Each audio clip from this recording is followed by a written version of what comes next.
Kenny here with Gardening Simplified. It's May 8th, and we're going to talk about multiplying your tomato plants. So let's take a look at it. Now we're out here in the garden, and our tomatoes are looking good.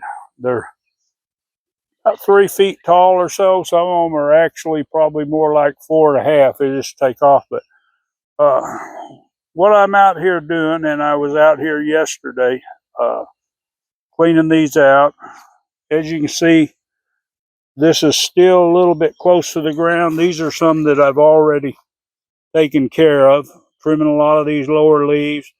Any of the limbs below and we're going to get this little sucker off here. But any of these limbs that are low on the vine, you want to get rid of. You don't want any splash up. You know, you get a hard rain or something. Or even if you're watering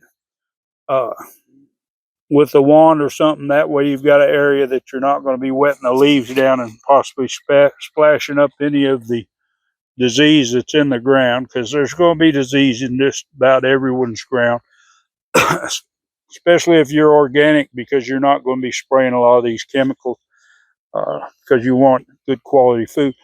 But they've been trimmed whenever we first started, but we haven't come back and trimmed them again. And what you want to do is try to keep the plant where the airflow is good, especially by the ground. And we're going to pop off this limb. And you want to get rid of these limbs. You can see this limb's already got a disease on it. There's a lot of these lower limbs where you've got stuff that's splashed up on them.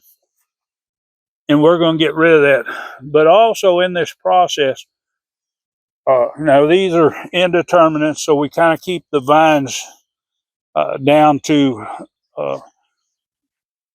3, maybe 4 shoots. So we do a lot of popping off the suckers. Now I've talked about suckers in earlier videos. Each one of these extra vines is a sucker. But what we go down here and do whenever we're trimming this up, and you find a sucker. Now this one here has been let go. They come out where the leaf stem comes off, and they'll pop out right in the V between it and the main vine. Now what we'll do is we just pop these suckers off. Well, actually I cut them off when they're bigger normally. But we'll take this sucker, and we're going to make another tomato plant. Being we're into the first week in May, and we're down in the south, the heat is going to get to these once it gets up in June and July, and it's going to either slow down production or stop production. Now these suckers are not like when you plant a seed. Now some of these might even have little flower pods or coming on, and it looks like there's one right in this V up here. What you want to do when you're doing these, as these come out, you want to take these off, because these are still small plants, but they don't know it. Because anytime you propagate, the piece that you're propagating senses it's the same age as the original one, plus it's going to stress it just a little bit whenever it starts trying to form its roots. And it's going to form its roots, and there's little bitty hairs on this stem, and it's going to form its roots there. But we're going to go in there and show you the process. Down here in the south, like I say, the heat starts getting to it, so you've got to plan ahead when you're doing this. Now, these little suckers, when they come off, they're just like the main vine. What I'm going to do is get rid of these leaves. Now, you don't want a whole lot of leaves on your suckers when you're potting these up, but you'll take your sucker. I'm going to do a clean cut on the bottom where I snap that off. And it's as simple as getting you some potting mix. I say organic potting mix, always organic. I go ahead and put me some fertilizer.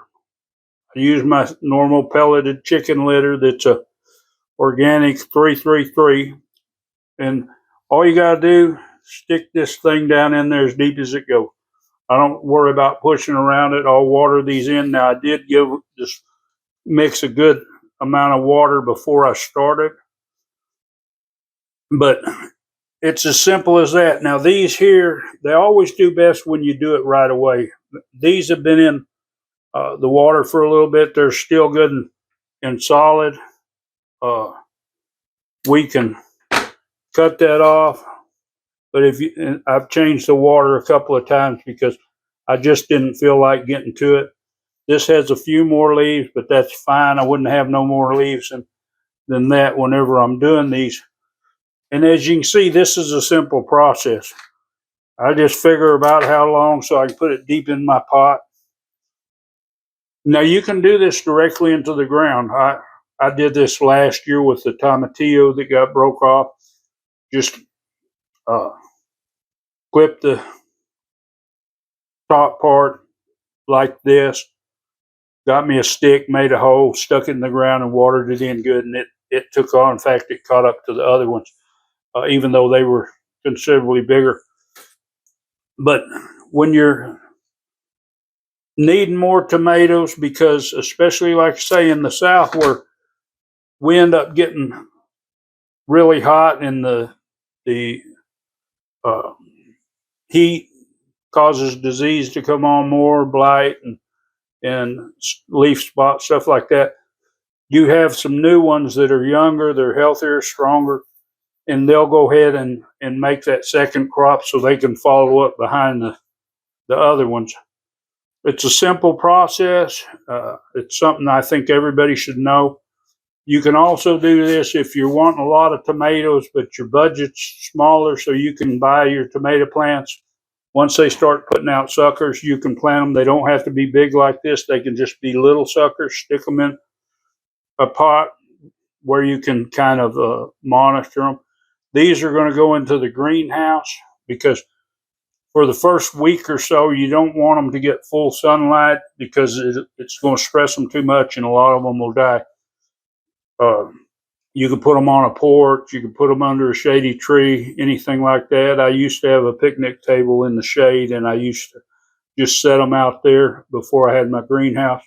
So you can do this. You don't have to have any expensive tools. As you see, it's really easy to do, and it's really a good way to get a succession crop when you're in an area that your main crop's going to fail. Now, once the heat gets up really high, they say above 85, but I find sometimes it's higher than that, that they'll go ahead and pollinate. But once they start getting where it's really hot and they don't have enough moisture to form that pollen and make that flower healthy, they'll stop producing anyway. There's no way that you're going to stop that from happening unless you just water them good, and a lot of times it's overhead watering to get enough water at the top of the plant. But anyway, simple thing. I hope you enjoyed this video. If you want to see more content like this, of course, hit that subscribe, hit the bell, select all, and of course, give it a big thumbs up and share this video for your friends. Enjoy that gardening experience.